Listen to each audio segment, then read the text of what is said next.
Ride,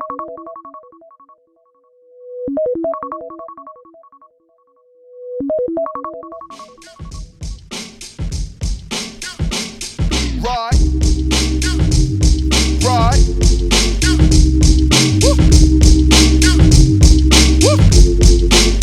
Look, something's coming. I can see it now on my red view. Woo. Touch one hand, me, man, I dare you. Woo. Leave no witnesses when I dare through. Woo. I got a few things in the air you. Woo. Young and old. तो ये कहानी है उस सुबह की जब मेरे शहर के आधे से ज़्यादा लोग सो रहे थे, लेकिन मैं फुल्ली एक्साइटेड था। मेरी आंखों में ज़रा भी नींद नहीं थी क्योंकि मैं निकल पड़ा था फिर एक नए सफ़र पे। अब मैं जा कहाँ रहा हूँ ये मैं आपको आगे चल के बताऊँगा, लेकिन फ़िलहाल सुबह के 4:30 बज रहे हैं और पूरा शहर अभी अंधेरे में डूबा हुआ है। This is the time when city breathe slowly. और हाँ, अभी मंथ चल रहा है अक्टूबर एंड ठंड ने धीरे धीरे अपनी एंट्री ले चुकी है। मुझे पर्सनली विंटर्स काफ़ी पसंद है। सुबह हर जगह वाइट आउट हो रखा होता है, सड़कें पूरी तरह खाली होती है और पूरा शहर एक अलग ही मूड में होता है। It feels like the world is half asleep and you are the only one awake. और ठंड का मौसम चीज़ों को शांत बना देता है। हर छोटी छोटी चीज़ें भी स्पेशल लगने लगती है। अब हर बार की तरह इस सफ़र में भी मैं अकेला नहीं हूँ। सफ़र का मज़ा तभी आता है जब साथ में कोई हो जो बिना बोले ही समझ जाए। तो मैं आ जाता हूँ अंकित को पिक करने। अब हमारा प्लान ऐसे ही रैंडमली बनता है, कुछ प्री प्लान नहीं होता। तो मैं इसे रात में ही कॉल करके बता देता हूँ कि हमें एक नई कहानी के लिए सुबह जाना है। तो बिना कुछ पूछे कि कैसे जाना है, कहाँ जाना है, ही वॉज ऑलरेडी इन। और शायद यही असली दोस्ती होती है।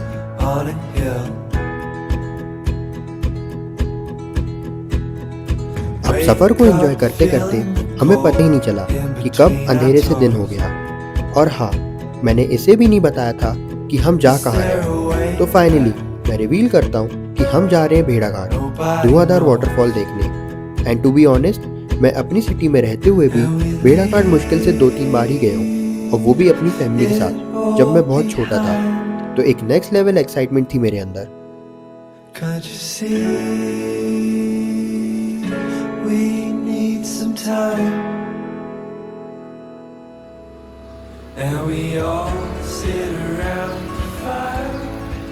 अब जैसे ही हम भेड़ाघाट पहुंचे, मैंने अपनी गाड़ी पार्क की और अभी एक्चुअल स्पॉट तक पहुंचने के लिए हमें लगभग 600 to 700 मीटर्स चलना पड़ता है। और सच बताऊं तो मैं हर जगह अर्ली मॉर्निंग जाना ज़्यादा प्रेफर करता हूं जब भी मुझे ऐसी पीसफुल जगह जाना होता है। तो उसका रीज़न सिंपल है, सुबह सुबह क्राउड नहीं होता, जगह ज़्यादा शांत होती है और एक्सपीरियंस ज़्यादा पर्सनल लगता है।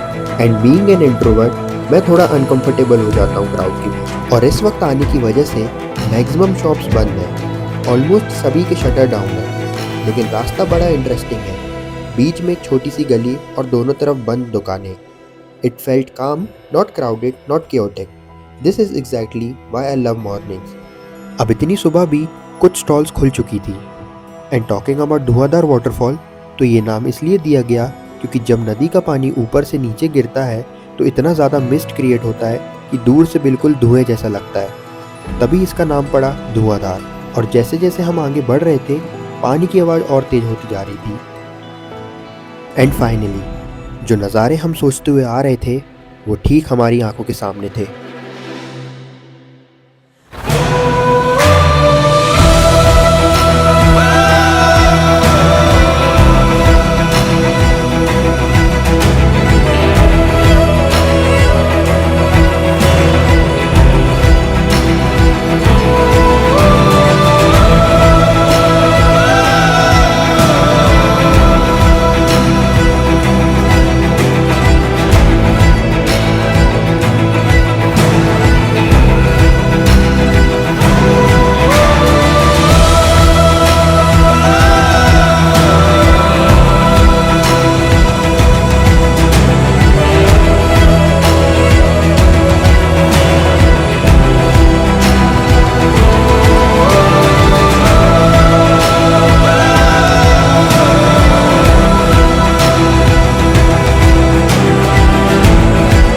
कुछ जगह ऐसी होती है जहाँ पहुँच के बोलने का मन नहीं करता, बस देखते रह जाते हो।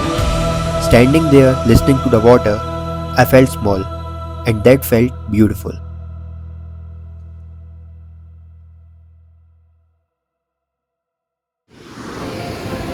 ऑलराइट गाइस, तो घूमना फिरना हो गया है और अब बहुत तेज भूख लग रही है, तो अब बनाते हैं बढ़िया सी चाय और मैगी, वो भी इतने प्यारे व्यू के साथ। अब इतने प्यारे व्यू के सामने मैगी और चाय बनाना, ये हमारे लिए बिल्कुल नया एक्सपीरियंस था। ये पहली बार था जब हम इतने ओपनली नेचर के बीच में कुछ खाने का बना रहे थे। इस मोमेंट पे हम दोनों इतना एक्साइटेड फील कर रहे थे कि मैं वर्ड्स में डिस्क्राइब नहीं कर सकता।